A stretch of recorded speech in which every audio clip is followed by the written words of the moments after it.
There's a lot of stepping stones, right? I mean, we're talking about these accelerators and incubators, and that's stepping stones. And you tell the story of the business from direct to consumer to pandemic. And now we're back to selling to schools, something that you and I talk about a lot.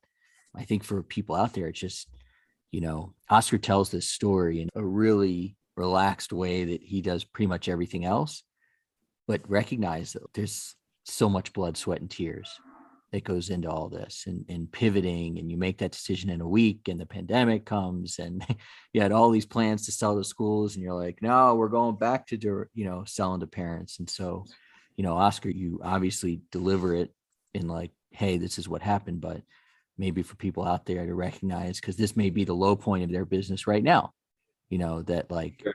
there's a pivot and there's a way out and up for sure.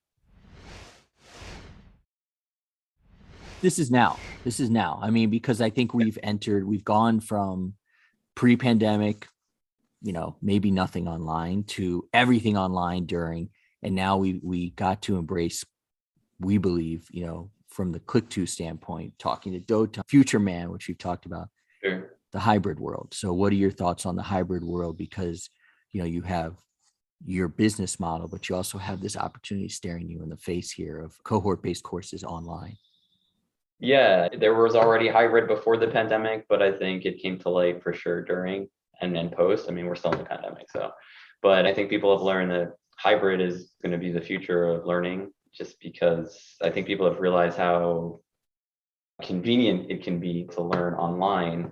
I mean, it's not always the same when you have something hands-on, but I think it's going to be the way we educate the masses for people who don't have access to that kind of education or didn't previously. I think it's now just open, the floodgates basically.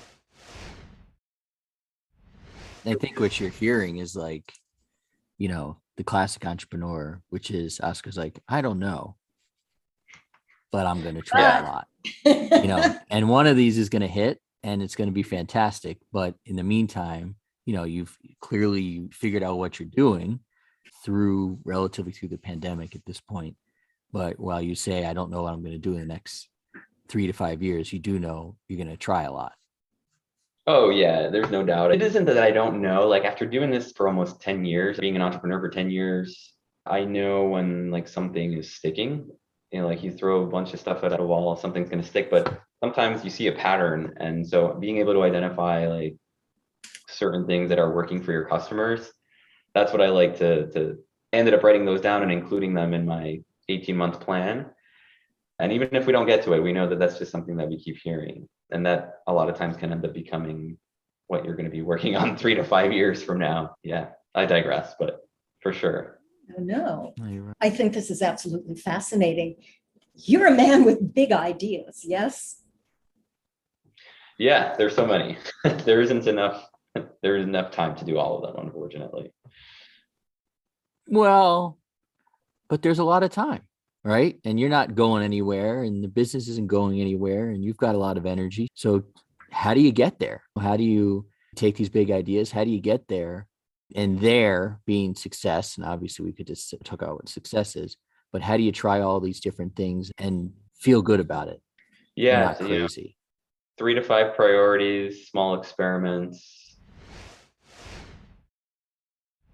As the current CEO of Flex would say, whose father told us this, be a fountain, not a drain. There's no, in Oscar, there's only fountains, right? There's only like, okay, you're talking to a school district and they say, this is fantastic, but we need something after school. Okay, it's not something we're so good at, but let me talk to this group who knows it very well and let us figure out how we're going to partner. No skin off your back, no work on your plate. We've got it.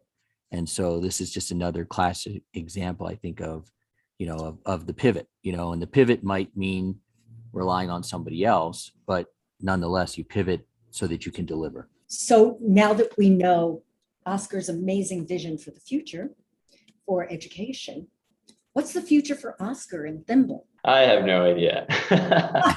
I know that I love what I'm doing now, and I'm going to continue growing the business. We were just awarded 15 district-wide contracts throughout the US. We're focused on that.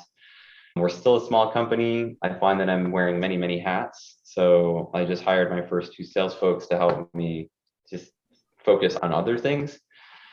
Part of me has thought about maybe selling the business at some point in the future. I've thought about staying with Thimble for the rest of my life. I've also thought about other entrepreneurial ideas that I have unrelated to education that I'd love to do. And I consider those options, and I'm really just going with the flow. Like, I know what I want to achieve over the next year and a half. And at some point next year, I'll probably plan for the next year and a half. And I'm just going based on how we're doing right now. All I know is, like, I love what we're doing in the sense that we're getting into schools, we're educating kids. I have parents who have my cell phone number who are thanking me for the experience that we've brought to their home, because their kids pre and during and post pandemic have just really benefited from, one, building some really cool projects at home, and have developed a new interest that has turned into other things. I just had a student that reached out to me. He started using Thimble back in 2016. My apology. Who just got into Caltech, amazing engineering school. He and his parents reached out thanking the company, us and my team, for the experience he had a few years ago, because it was a stepping stone for wanting to become an engineer and applying to Caltech. And he actually reached out at one point, because I have an admissions background, asking if we could help craft his story. But anyways, yeah, that's just an example of some of the things that make the company worth it, that make me want to stay with it for a long time. As far as what ends up happening, later down the line, I'm not sure, but we'll see. I'll tell you, Jackie, about Oscar, the two things that he does that make him successful. He's a good entrepreneur. He's a good person. And that's what you heard right there. I mean, he ran a good business and makes himself available, and people rely on him.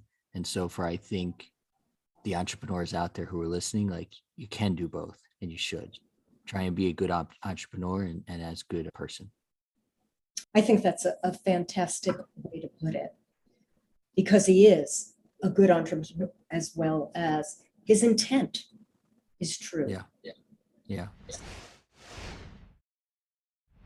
I can't necessarily give advice to Oscar on some of the stuff, but some of the stuff I can. And so I guess the idea here is just to find people that you get along with, that you respect, that can push on you, and vice versa. So go out there and find your Oscar, and that'll help you a lot.